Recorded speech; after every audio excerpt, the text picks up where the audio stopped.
Hello and welcome to the Municipal 2022 Overview Budget, Our Community, Our Future. I'm Brock McGregor, Ward 6 Councillor and the Budget Chair, and I'm joined by Mayor Darren Caniff. We'll be providing an overview of the proposal for 2022. Thank you, Brock, and thank you, residents, for tuning in. In 2021, Council provided staff with direction for the 2022 budget, which included inflationary increase plus an increase for infrastructure spending. Staff came back with the current proposed budget with an increase of 4.74%. 4.41% of the increase is attributed to inflation, 1.56% to an increase in infrastructure spending. Savings were found to bring the overall increase down to 4.74%. To put that in perspective, if we had zero inflation this year and we decided not to put any more additional money into capital, we'd have a 1.2% tax reduction this year. Gord Quinton, Chatham-Kent's Chief Financial Officer, gave a presentation to Council last December on the impact of inflation. If you would like to watch the presentation, it can be found on the Let's Talk Chatham-Kent budget page. With that, we'll go into some more detailed overview of our budget. The proposed budget is a starting point. Over the next several weeks, we'll be looking to the community for feedback.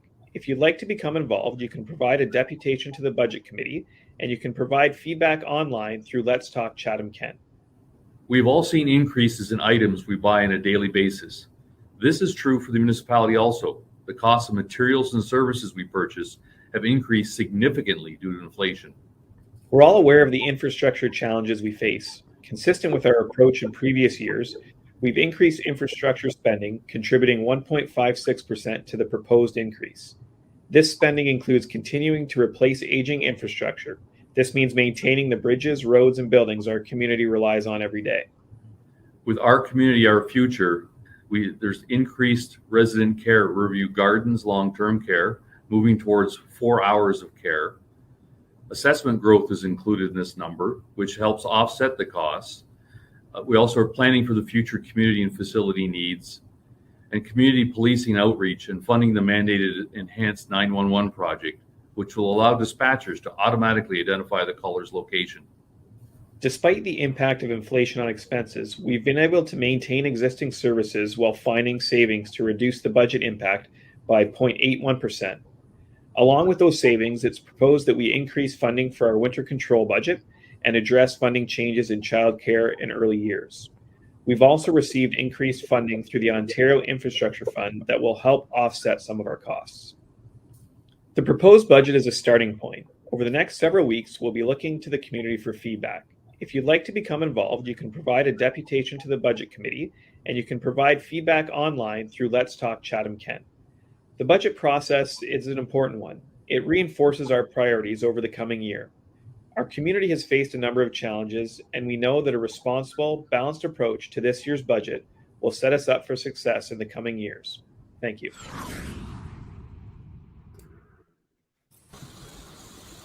Good afternoon, everyone. I want to start by welcoming all those that are online with us today and participating in the next two budget open houses. So during this process, it's really important for the Budget Committee, for Council, to hear public feedback, and we're trying to do that in a number of different ways.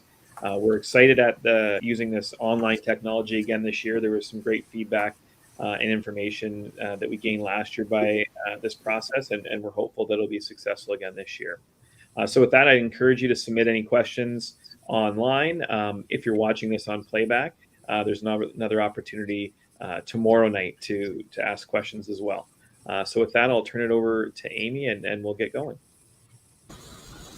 Thank you, Brock. So as we wait for some questions to be submitted, we had a question submitted prior to the event. And the first question I'm going to throw to you, Gord. As a homeowner, I am seeing an increase in my utilities, insurance, and cost to purchase anything I need for my home. How can the municipality justify raising taxes? Thank you, Amy. It's Gord Quinton, Chief Financial Officer speaking. So municipality is similar to a big house in a way. We have insurance and utilities, and we purchase approximately $150 million of goods and services a year. So we're facing that same inflation as you're facing in the house. And in some ways, particularly in our life cycle area, our inflation that we've experienced in the last year has been even higher than the national CPI. Today, December CPI numbers came out from the federal government at 4.8% for December. So we're all facing it. Our insurance prices, for example, went up between 30 and 40% this year. Our fleet uses the same fuels that are rising at the pumps. So it's across the board. We face similar pressures, and that's why both inflation and infrastructure are by far the largest impacts to this year's budget.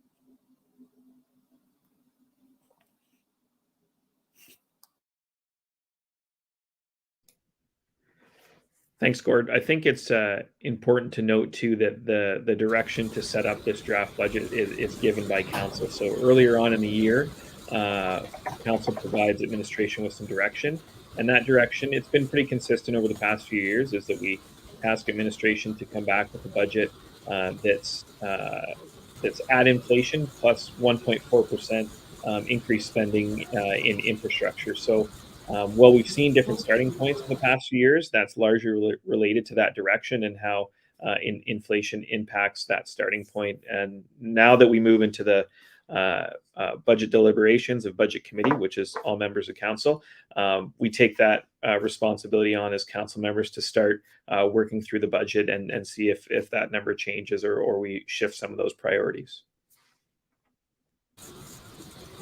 Thanks, Brock. Another question that was pre-submitted, again, this one for Gord. My taxes seem high. How do they compare to others in the province, and why do we keep increasing them?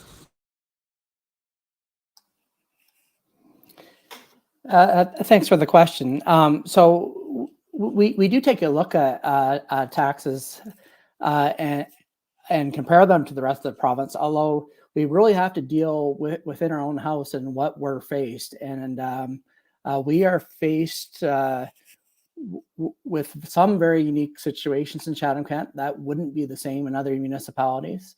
And the biggest that I can think of is our geography and our drainage systems, where we have 40% of the drains that in the province are in Chatham-Kent. And if you think of Dover Township, for example, there's drains all over the place.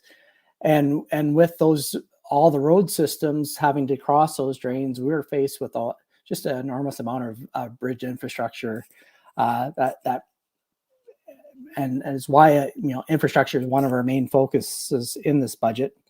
But overall, what's being shown on the screen is our relative tax burden comparison that was presented to council in the BMA study this week. And not surprisingly, everybody's in that $3,000 to $4,000 range, basically across the province per an average household. And that's because pick any municipality you want, they all have roads, sidewalks, arenas. They all have land ambulance services, a long-term care home. Most municipalities, it's really relatively the same services everywhere. And overall, we're finding that on average, our taxes are slightly below that average. Overall, we feel our taxes are in line or below the average, but we all face those same costs, and we're all facing those same inflation and infrastructure impacts across the province.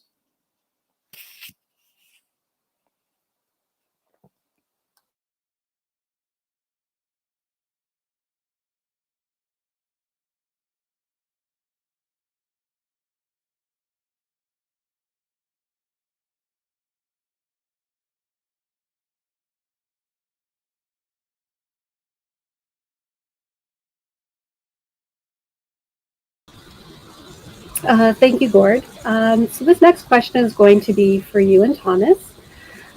It was submitted by James online, and he would like to know, why is our taxes going up, but our services are going down, and our road services are not great? he'd like to have, just like I've seen sidewalk leveling versus all new. Maybe, Gord, did you want to maybe start it, and then we can switch off to Thomas? I know Thomas, his team had a presentation on Monday night about roads.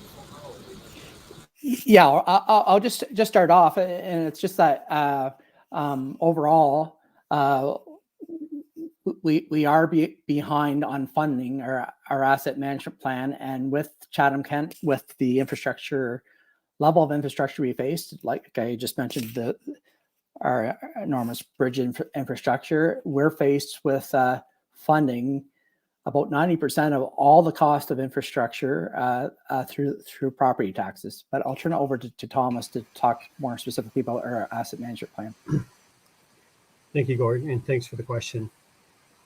So in 2017, we conducted a very intense asset management plan study where we looked at all of our assets across CK.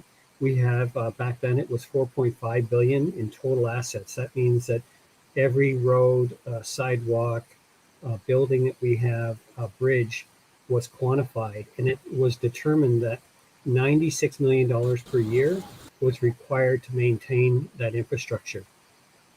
Last year, we updated that study, and that 96 million now has grown to 118 million. And if you do the math, that equates to a 5.3% increase year over year. So back then, we were about 50% funded. Council has put aside 1% per year in 18, 19, 20, and 21. But unfortunately, because of inflation, and that's a big theme of this budget, is that we've been falling behind. And every time we want to say, you mentioned roads in this question, we have 10 roads that we should replace, and we have to always choose only 5 simply because we don't have the funding to do all 10. So it's unfortunate, but again, that's a big theme of this budget is the impact of inflation. And it's an area strategically as Chatham-Kent we really seriously need to look at going forward. I think the other part of your question was on the sidewalks, and wherever possible, we use that leveling option wherever we can. I have to say that we unfortunately lost one of our key suppliers there because of all the liability issues associated with sidewalk. And we only typically replace a sidewalk when there's a failure mode in place. So that's always the last resort. We always try to maintain the sidewalk first. The second option is to replace. So anyway, thank you for the question again. I hope that answers everything. Thank you, Thomas. So there's a comment posted on Facebook by Donald. Unfortunately, there is a lot of people that are not getting more money, but they are paying a lot more. It's getting too much. 2% is enough increase. Earning more than that is insane, which really kind of correlates with a pre-submitted question, which I believe maybe Dawn and Gord might be able to help us with. And that question was, what challenges are faced by CK that our other neighborhood cities don't face? A lot of those that are watching have seen other municipalities come in with lower tax rates, and maybe you could provide an update on why that is. I'll start off, and then Dawn, if you have any other thoughts, I'll turn it to you next. So particularly, it's our widespread geography, and like Chatham-Kent's a great community, and our communities, and we have, but we're spread over such a huge geography that it ends up when you do the math, we have only I believe it's 43 citizens per square kilometer to cover the cost of everything that we provide, and so we do provide services all over the municipality, and sometimes they're not as efficient in that they can't be fully occupied all the time or run all the time, just because of the population basis. So if you picture Chatham-Kent, but compare it to a city, let's say St. Thomas, for example, around the same total population, but it's all in one condensed area. And so whether it's on our PUC side with one, you could think of running a water plant and one water pollution control plant in a town such as St. Thomas, and maybe one central library, maybe 2 or 3 arenas that are around it. Where when you think of Chatham-Kent, you need to run those plants in almost every town. You need to run those and provide those services in every town. That's not to say there's anything wrong with that. It's just that we're widespread over that huge geography and have that low population per square kilometer of services we provide. Turn it over to Don to see if you have any additional comments. Thanks, Gorda. My name is Don Shropshire. I'm the Chief Administrative Officer for the municipality. So in addition to what Gord's talked about is that low density population, I think the other thing that the municipality has been working on very hard is to try and attract more people to come to Chatham-Kent so that we can spread the costs across a larger number of taxpayers. When we did the census in 2016, Chatham-Kent was approximately 101,000 people across all of our community. We're expecting when we get the census results sometime within the next month, we're expecting that's going to go up to around 106,000 people. So that's a result of council doing a very aggressive strategy to try and attract new businesses and new people to come and work and live in Chatham-Kent. No one wants to have taxes increase. We're taxpayers as well, and we want to do everything possible to try and avoid any unnecessary increases. But the trick or the sweet spot when you're dealing with budgets and tax is you try and attract more people to share that cost. And if we can spread that amongst more people, then the burden on each of us is going to be less. So I think that's the other thing that when Gord talks about 43 people per square kilometer, just to give you a comparison, Windsor has about 1,450 people per square kilometer. So a whole lot easier for them to share those cost burdens. We're working really hard, and we are seeing some real good success to try and attract more people to Chatham-Kent, and we'll continue to do that.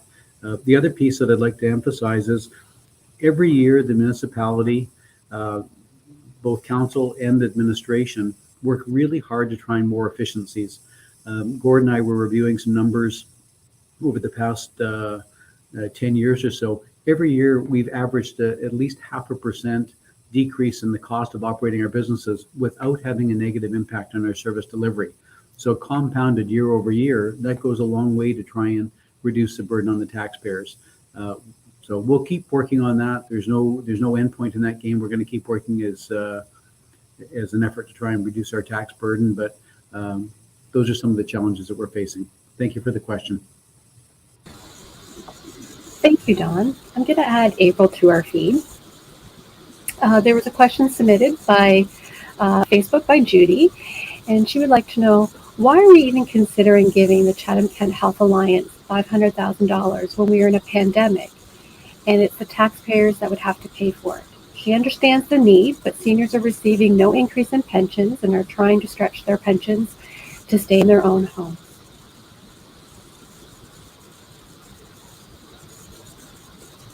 Thanks, Amy, for the question, and thanks, I think you said it was Judy that asked that question from our community. So I talked about Chatham-Kent Health Alliance ask at our Board of Health meeting this morning, actually, right before this meeting. And certainly many have called the opioid crisis, the drug crisis across Canada, the second pandemic. And the drug and addiction issues that communities across the country have faced are really a community challenge. No one agency is going to be able to address addictions within our community unless we come together as a community. It is not completely the hospital's responsibility. It's not completely public health's or police, fire, the municipality.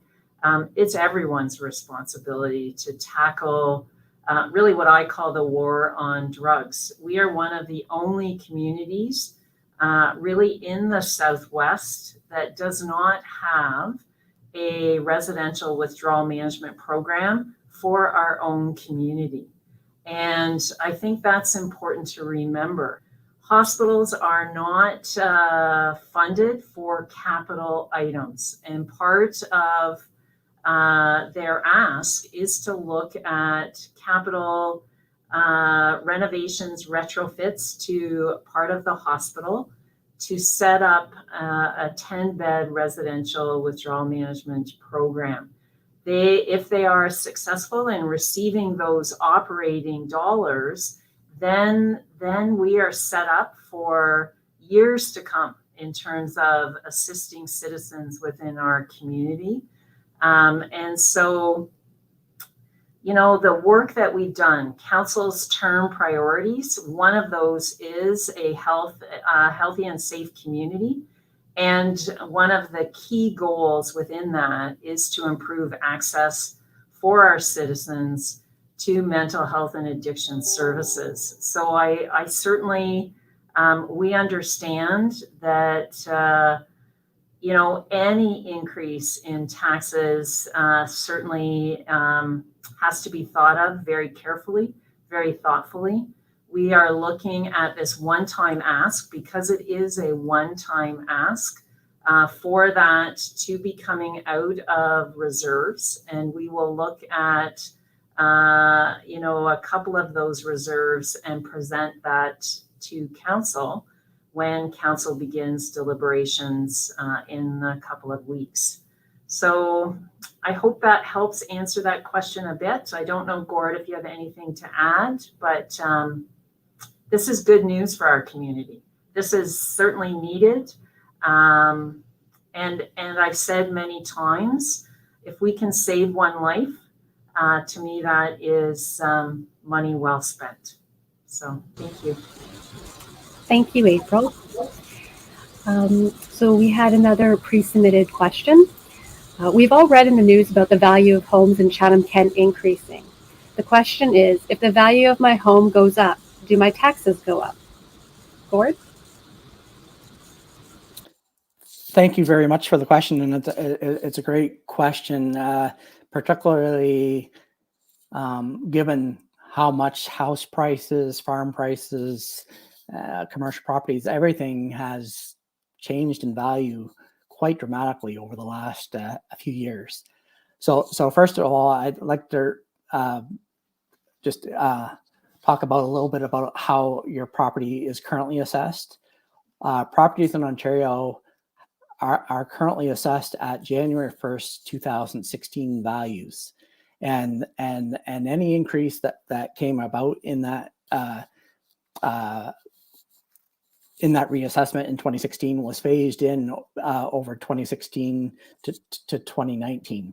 So since then, we really haven't had any changes in our assessment base. And what our assessment base really does is how do we divvy up the budget pie to have each individual homeowner pay their portion. It doesn't.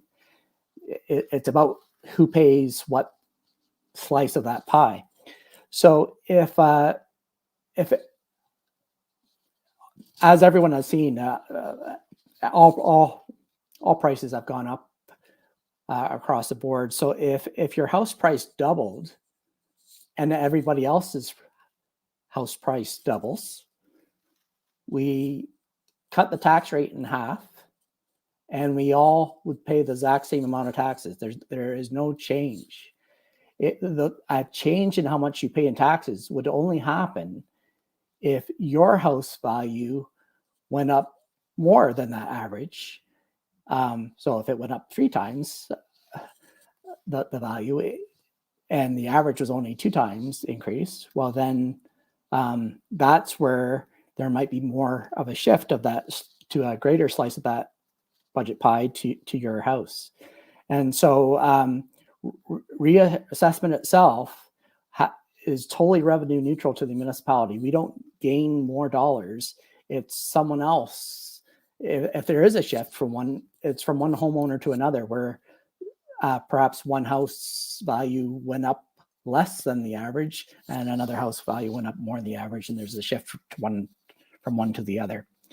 There is just so everyone knows, the province, because of the pandemic, has instructed MPACT to delay reassessment to 2024, and then it would be phased in again, any changes over a 4-year period. So there will be no shifting in taxes from one homeowner to another until that time. We are quite concerned about how out of date our assessment values have become. It does mean that some people are extremely underpaying in taxes right now, where some people are overpaying, and that correction won't come until that new assessment cycle begins. Thank you, Gord. I'm going to bring April back quickly.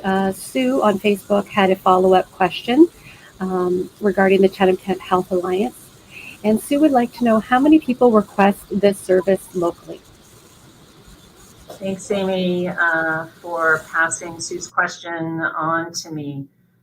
It is a difficult stat to provide, one, because we don't have this service here locally. So what happens right now is individuals who are seeking kind of residential withdrawal management programs are referred to area hospitals and area residential treatment programs. What I can share is that Chatham-Kent Health Alliance, in their application process of preparing that application to submit to the ministry for their operating dollars, remember, they're looking at a 10-bed residential facility or unit. They anticipate that the average stay will be about 5 days, and they are pretty confident that they will be completely full within the first 6 months or so of even opening. And so those are some pretty large numbers that certainly will be able to access and will want to access these services. I would add that the pandemic has seen an increase in our drug overdoses and deaths. Those stats have nearly doubled. So certainly not only were we working within the community on that war on drugs, that work is ever increasing with the impact that COVID-19 has placed on the citizens in our community. So I hope that helps answer, but because we've never had this type of program, that data, I don't have that hard and fast data for you. Thanks, Amy. Thank you, April. I'll now bring Dawn back into the stream. Eric on Facebook wanted to know, are there any examples of efficiencies that were found for this particular budget to counter the inflation pressures? Hi, thanks for the question, Eric. Let me give you 3 examples and maybe some things that we're proposing in the budget this year to try and increase that even further. So one example was highlighted on Monday evening at the council meeting. There was a presentation of some road maintenance software and application that we use to try and prioritize how we can make the best investment of our infrastructure dollars. We have a program where you can actually measure the quality or the condition of the roads throughout Chatham-Kent. The software then helps provide an algorithm to give people the best recommendations as to how we can most efficiently use our limited budget to repair the roads or to resurface them. So that's an example of where we have a really tight budget limitation. We have an annual shortfall on the amount of money we would like to use on the to invest in our road system and so on, but that helps make sure that we get the best investment possible. Another example is we've gone through a number of the municipal facilities and installed LED lighting. The payback time for the LED lighting is something in the order of 2 years. So there's ongoing savings in that regard. in addition to trying to cut our costs, we are also trying to find or investigate ways that we can look for ways to increase our revenue in a way that's not going to be an additional burden to the taxpayer. So one of the ones that came before council in the last year was a program that we're looking at collaborating with one of our local companies, Greenfield Global, to reprocess organic waste in a way that could produce methane gas and a form of green energy. So we're looking at that as another method. So on the screen, there's a number of other things that we've looked at in terms of providing the cost, but hopefully that'll give you some idea that this is across the board, and every year we're still trying to squeeze more efficiencies out of the system. Thanks for the question. Thanks, Don. I'm going to add Thomas Kelly. Thomas? Thank you, Amy. I just wanted to add to Don's comments as well. And last year in June 2021, we came forward with a very detailed report on all the level of innovation that we have brought forward to the community. Chatham-Kent is actually extremely well recognized throughout the province for our level of innovation, particularly when it comes to roads and bridges. So in addition to the LED example, we've employed some very new technology on roads that are intended to, for the same cost, give us much greater life. And that's very important. So year over year, we're trying to stretch out every dollar we can. We've done the same for bridges and employed new technology with bridges.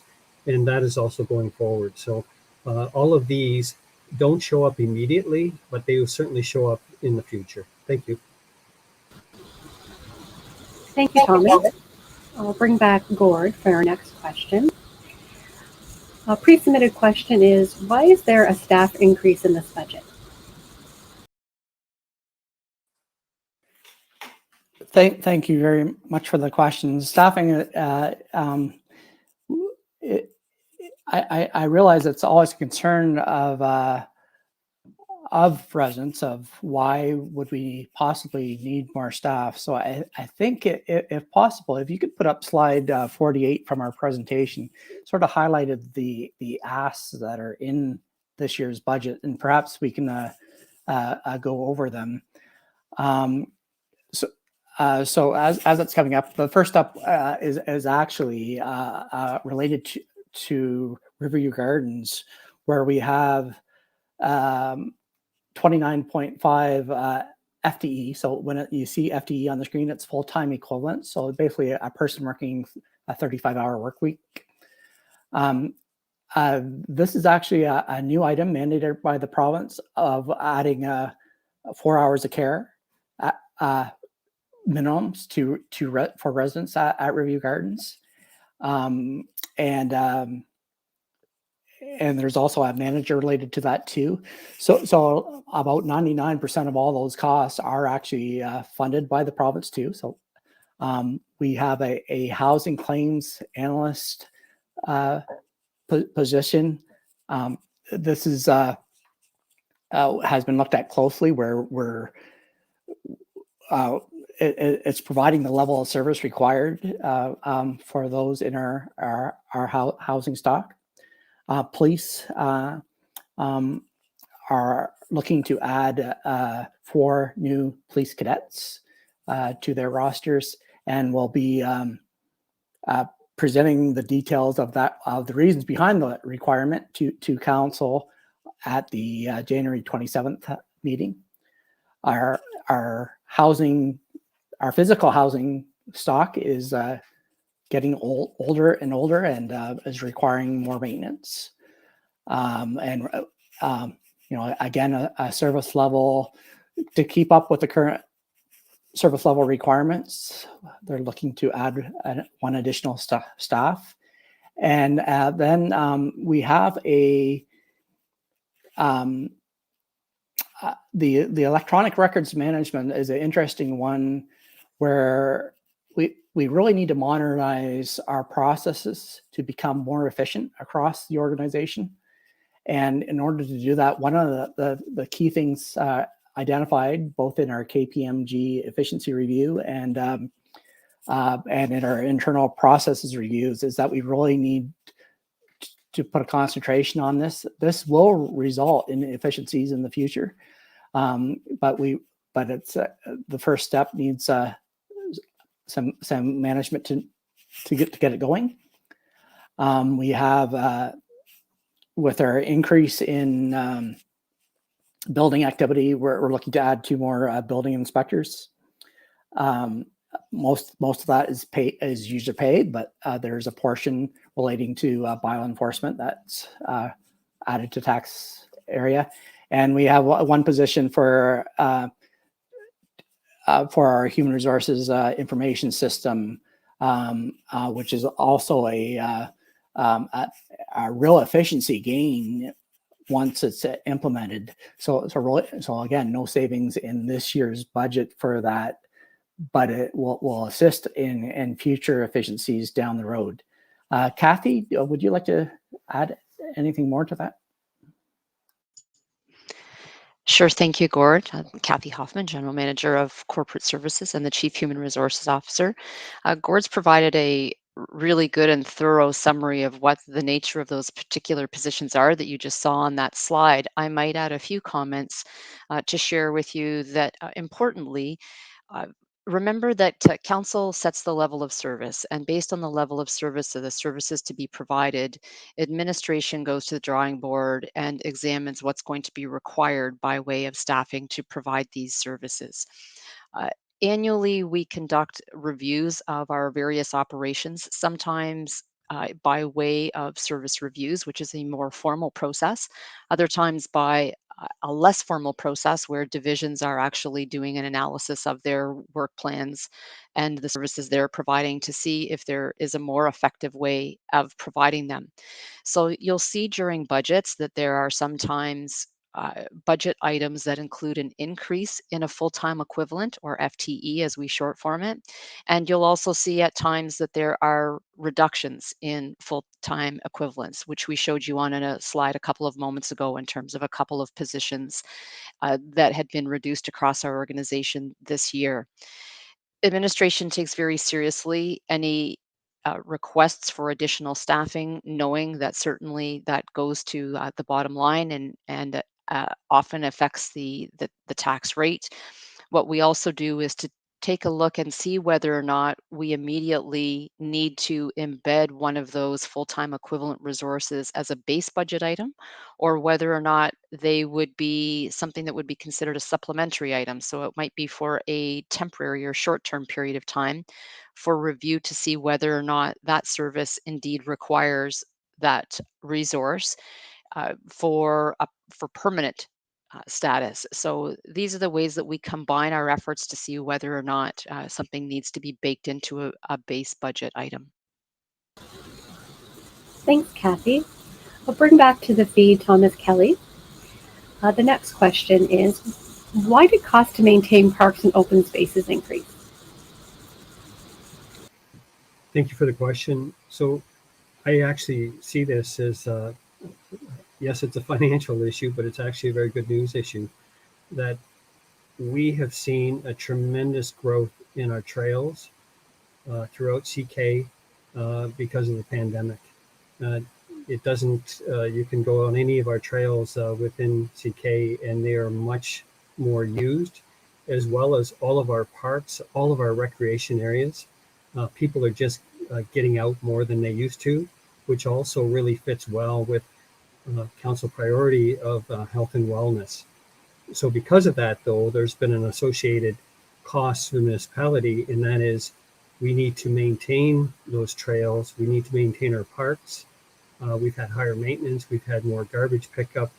All of the services required to really keep those parks and trails in good shape so people want to continue to use them has risen. So that was approved last year. Excuse me. That was approved last year as a temporary measure. We've asked for this year because we're still seeing that high growth rate of use. We've asked for that to continue this year. So at this time, that is a 1-year ask. We'll continue to look at it as it goes forward. Thank you. Thank you, Thomas. I'll next bring in the CAO's office and ask that Chris Case be available to answer this next question. So the question for Chris is, earlier there was a survey on Let's Talk, and Sue on Facebook would like to know, what are the results of that survey, and was there any impact on the budget?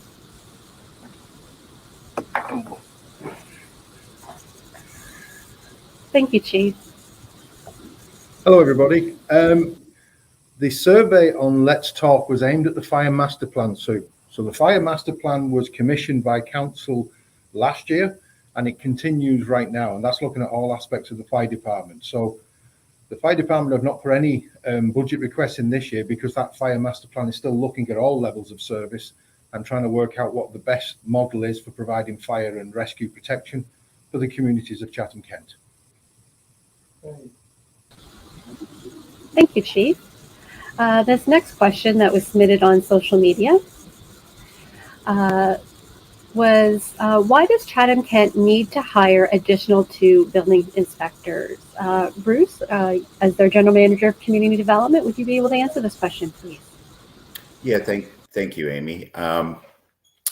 So as Gord mentioned earlier in that slide on the request for new FTEs, there was a notice of motion from council actually back before budget to investigate the need to enhance our bylaw and building inspection services. And again, I think this is a good news story in itself as well. So just to give some context to the community, people can see the construction of new housing going on in the community. We just went through our 2021 building stats, and I can tell folks this year we had a record 390 new residential building permits or housing starts this year.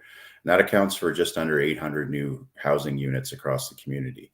To give you some perspective in that, in 2021, which was a record year before that, we had 273 new housing starts and 430 new residential dwelling units.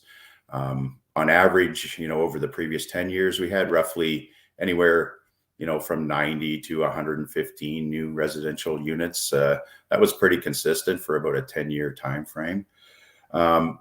So the reality is that there's been a significant surge in demand for residential and building permit activity. And, the latest growth projections, I think Don mentioned this earlier, are suggesting that certainly we're growing in population, and the projections are suggesting this is going to continue probably for at least the next 10 years. We'll have ebbs and flows in that construction activity, but we were required under the Building Code Act as well to deliver that service. As Gord mentioned, a good majority, anything related to building permit and inspection activity is a user pay activity. So the majority of the building inspector's salary will be covered, through fees or what we call the building reserve. But our building inspectors do serve a dual role. They also act as bylaw enforcement.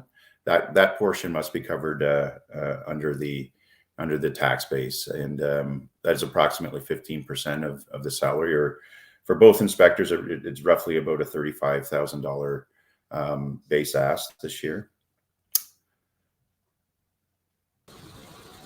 Thanks, Bruce. A follow-up pre-question that kind of aligns with this is that a person said they see hundreds of new homes and houses being built. Why do we need more money if they're all paying taxes? Maybe between you and Gord, you can help answer this question.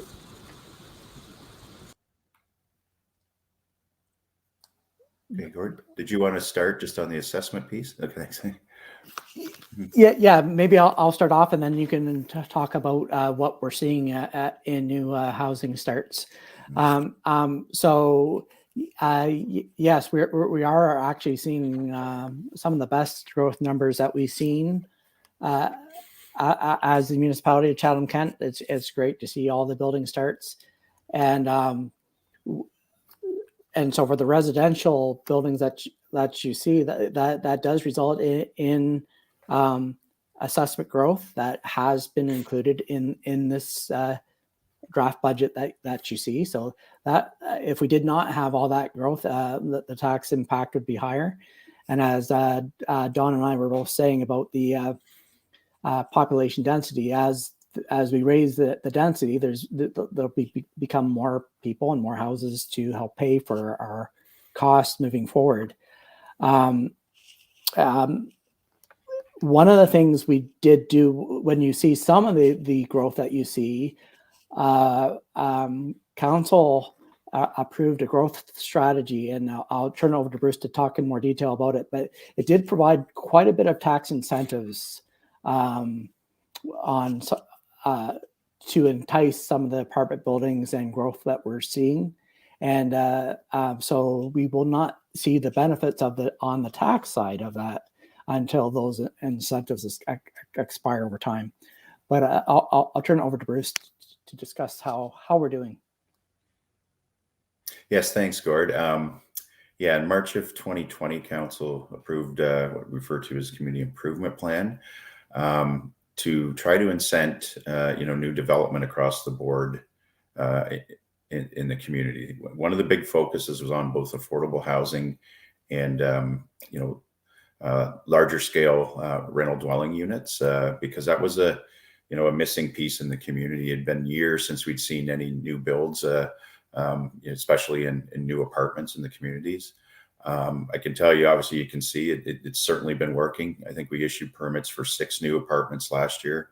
There's a number in the planning process right now as we speak. A couple have just been approved by council over the past couple of planning meetings that will come forward here to construction in the next year to 2 years. So we'll continue to monitor that progress. I think we're also seeing demands for all different types of housing, which I think is important to balance out the supply in the community.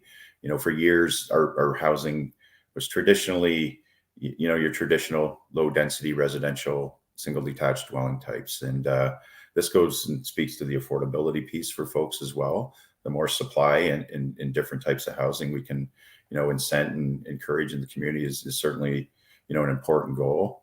I think that goes back to, what are we doing to promote? Certainly, as Don mentioned, a number of years ago, it was a corporate strategy by council to, promote Chatham-Kent abroad. And I think we're seeing the fruits of that over the past few years in terms of increase in population, demand for housing across the community. But we continue to work on that and do our best to reduce red tape. It's interesting, the mayor and I just participated in a broader provincial-wide housing supply summit with the other mayors across the province and the premier and minister of housing. And you hear the various different issues that municipalities are dealing with. And one of the big things in Ontario in general is to get more housing built to meet the supply that's anticipated over the next 10 years.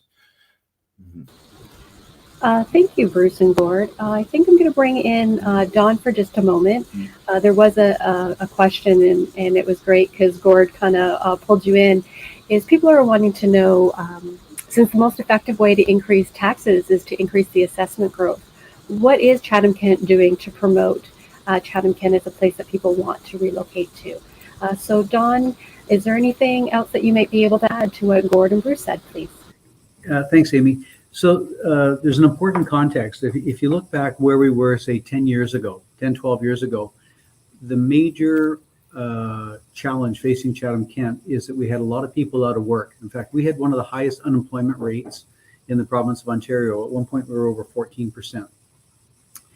If you move fast forward for where we are today, our biggest single challenge over the last 2 years is actually trying to find more people to actually fill the available jobs. We've had a 180-degree turnaround where now we have businesses coming to the municipality and saying, we need more people to come here and fill the jobs. We can grow our business faster, but we need to have people coming to Chatham-Kent to take those jobs. And to do that, we also had to find some way to incentivize people to actually build the homes. So we did a major project that was led by Bruce McAllister's team. It's called the Community Improvement Program. And it's an opportunity within the provincial legislation to provide incentives to encourage people to make investments in Chatham-Kent. So specifically regarding to try and encourage growth, Council approved a program through our Community Improvement Program, or CIP, that would provide some tax relief for people to come in and do building and construct homes. So now we're in a position where if someone wants to attract someone to come in and fill those jobs that are available, now they have a place to live.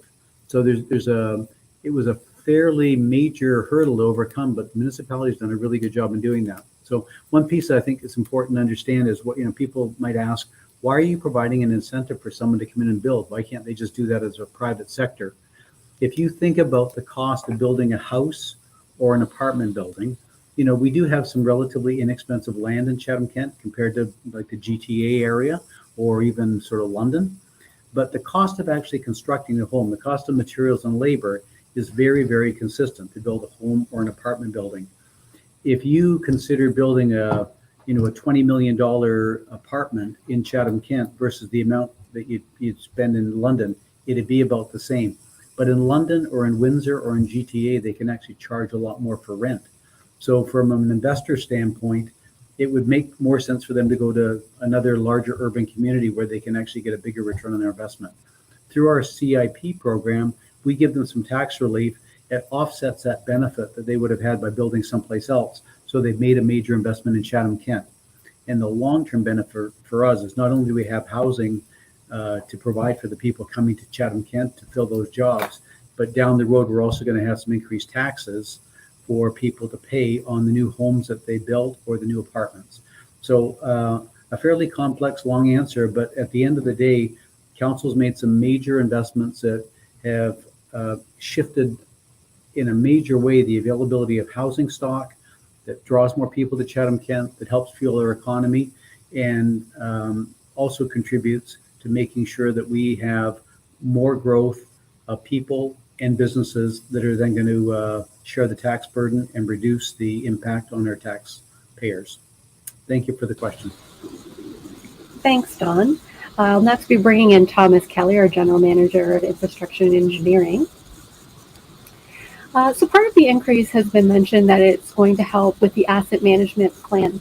A pre-submitted question is, how many bridge projects were accomplished in 2021 and what are the plans for 2022? Thank you for the question. So if we look at our current state, if you go back to the 60s and 70s, 50% of our bridges were built during that time. So a lot of them are coming due right now. And last year we accomplished 12 bridges in total, but we also we're always working on bridges, designing, and also sourcing new bridge work. So 12 were completed, but at the same time we had another 10 that were being worked on for design. As a rule, we are trying to complete in excess of 20 bridges per year with the staff that we currently have, and the requirement to make those adjustments and improvements in those bridges to keep them operable. Thank you. Thank you, Thomas. I'm going to be bringing Kathy Hoffman, our General Manager of Corporate Services, back in. Question submitted on Facebook. Jessica would like to know, would these needed additional positions be temporary to meet the current demands until further notice, or will they be permanent? And will the tax increase cover all of these upcoming adjustments? Thank you, Jessica, for the question. A couple of components to that answer. So there is a combination related to the funding. So for example, with the full-time equivalent positions at Riverview Gardens, this was the 29 positions that you may have seen on an earlier slide. Those particular positions are going to be funded through the province. The municipality will be receiving approximately $2.3 million for those FTEs. So that's not something that will make a tax impact. There are other positions that we would be looking at funding from one of our reserves, some of our supplemental positions. And then there will be the balance of the positions that you would see on there. The net tax impact will be $678,000 for those positions. Thank you, Kathy. The next question, I'm going to bring April back to our feed. A pre-submitted question was during the opening night. It was mentioned social services integration and public health modernization. Would you explain this a little bit more and how they may impact the budget? Thanks, Amy, for the question. So certainly part of the provincial government, when they took power, wanted to move forward with an integration of social services, which would include our housing services, childcare services, and our Ontario Works program. That has certainly been put on hold during the pandemic, but we anticipate that as we begin to come out of COVID-19 and start that road to recovery, that the provincial government will want to revisit our social services integration.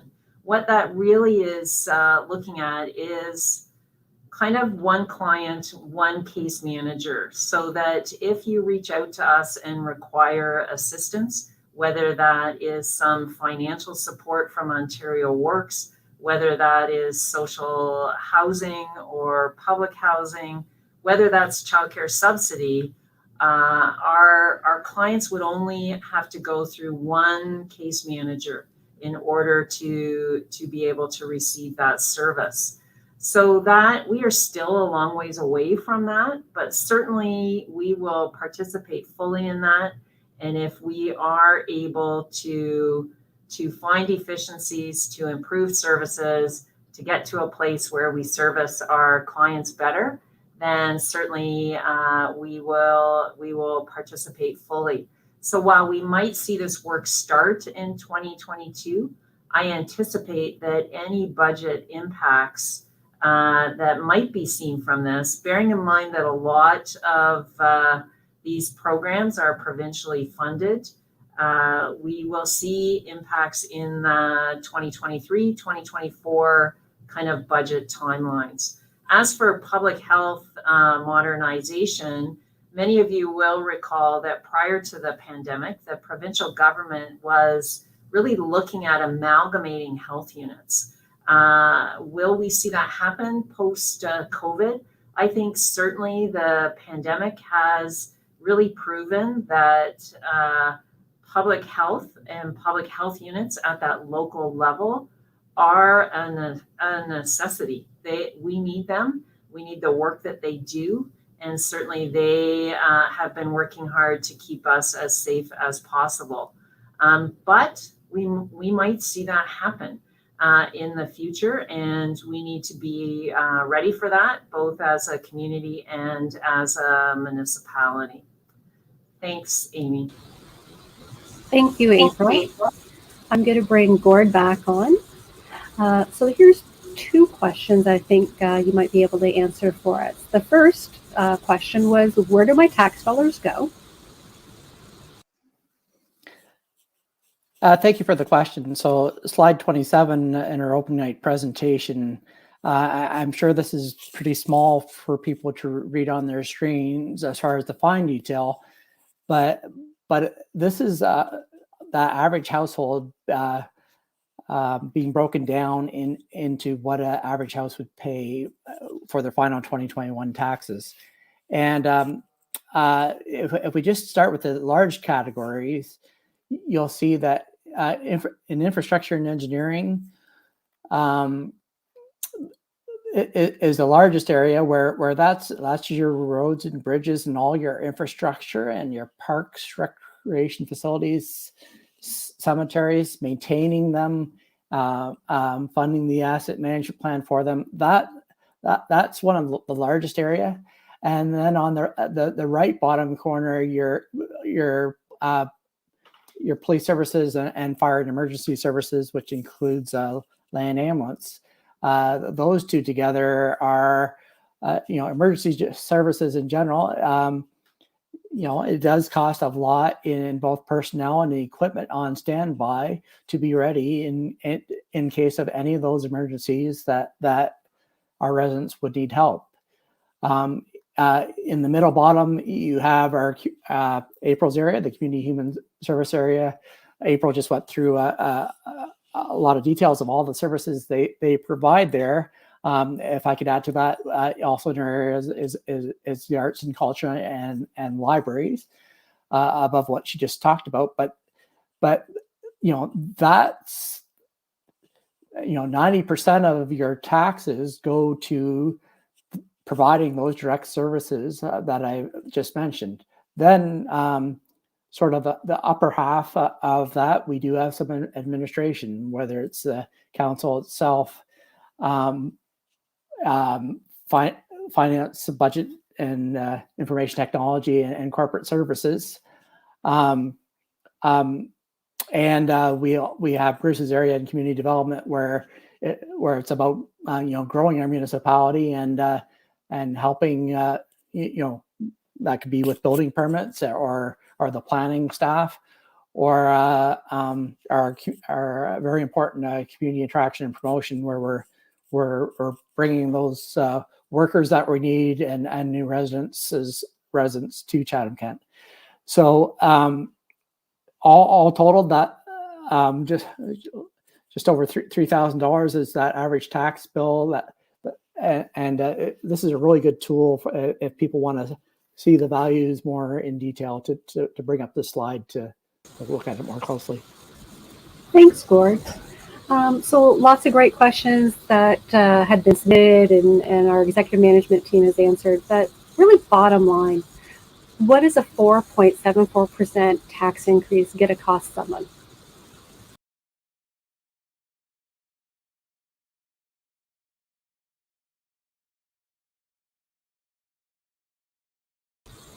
Sorry, Gord, you were muted there.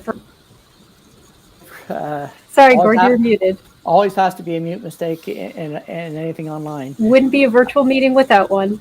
So as presented, if it was approved as the draft was presented to council, it would be $142 on that average house. Of course, we're a long ways working to getting to where council will end up. There may be more things added, and there may be more things taken away, and we'll see where that takes us through our deliberations. But just, I guess a closing statement for me is that's trying to get us to keep up with our challenges, with our assets, and with our inflation, so with providing services across the board. So inflation and infrastructure is the key to this budget, of where all the costs are coming from. And I guess I'll leave it there. That's what we're really facing is our infrastructure challenge. Thanks, Gord. I'm going to bring Brock McGregor, our chair for our budget committee. Brock, any final comments or questions?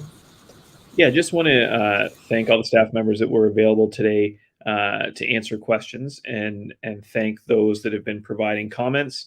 This is a really important part of our budget process. We all know through COVID, it's not easy to engage in some of the traditional ways that we used to, and we're really looking for new ways to get feedback. It's been successful in the past year, and we hope that this year people will find that this is a helpful opportunity to learn more about the budget, to provide some feedback to the budget committee, and get some of those questions answered.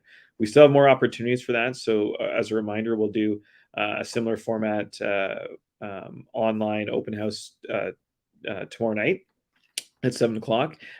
Also, if individuals want, they can submit deputations to the budget committee. So those are read in advance of those budget meetings. And of course, you can always reach out, call your counselors, or send some emails. Your feedback's important. We review it all, and it does make a difference as we go through that budget process. So again, I want to thank everyone who was involved today, and thank you for the ongoing engagement. And I'll turn it over to Mayor Caniff for some final remarks. Thank you, Brock. I'll add Darren Caniff for closing remarks. Thanks, Brock. I just, as we go through this budget process, it's extremely important that we hear from you, and I'm glad that the people tuned in to answer the questions. I want people understanding what the increase is doing and why we're doing it.